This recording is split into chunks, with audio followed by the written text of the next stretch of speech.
Hello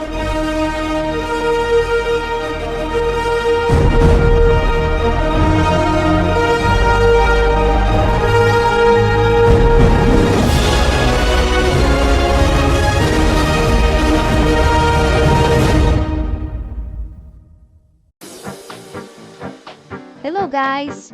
Our video for today is magluluto tayo ng simpleng pansit.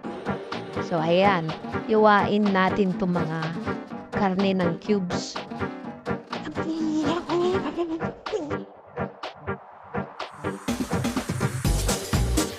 Pagkatapos painitin natin sa kawali hanggang maubos ang taba. Ayan, ito na nga mga gulay natin at nahiwa na. Celery, repolyo, carrots, at beans. So ayan, pinainit na natin ang ating karne. Hintayin natin hanggang mawala ang kanyang mantika. Magmantika siya, saka natin itapon. Siyempre, stay healthy.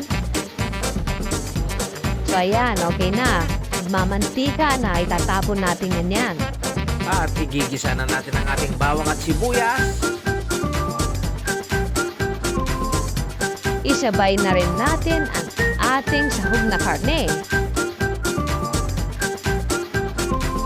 At halu-aluin. Ilagay na ang ating soy sauce.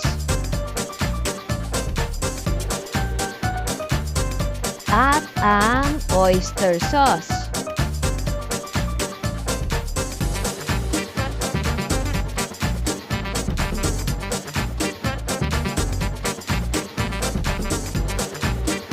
Ilagay na rin natin ang ating paminta. Depende sa dami ng gusto ninyo o sa inyong panlasa. Yan, halu-haluin na natin ulit.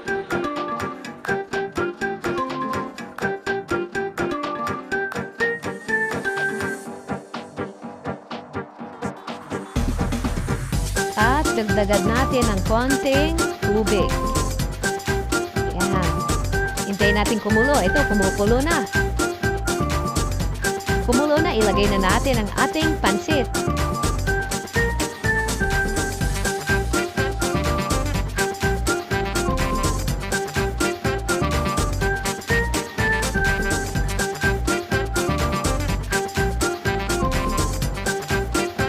At ihalo na rin ang ating celery,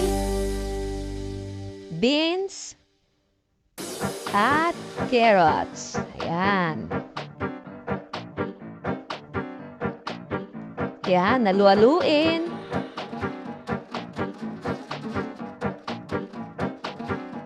Ayan, saka na natin ilagay ang ating repolyo.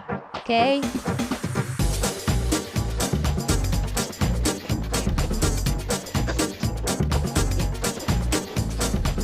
At heto na, luto na ang ating masarap na pansit. Yan. Paganunuin natin para magpantay-pantay ang kanilang sukat. Ito na nga ang ating masarap na simpleng pansit. So tara guys, ano pang hinihintay ninyo? At kumain na tayo.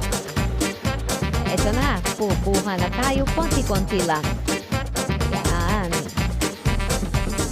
Kumain tayo guys habang mainit-init pa.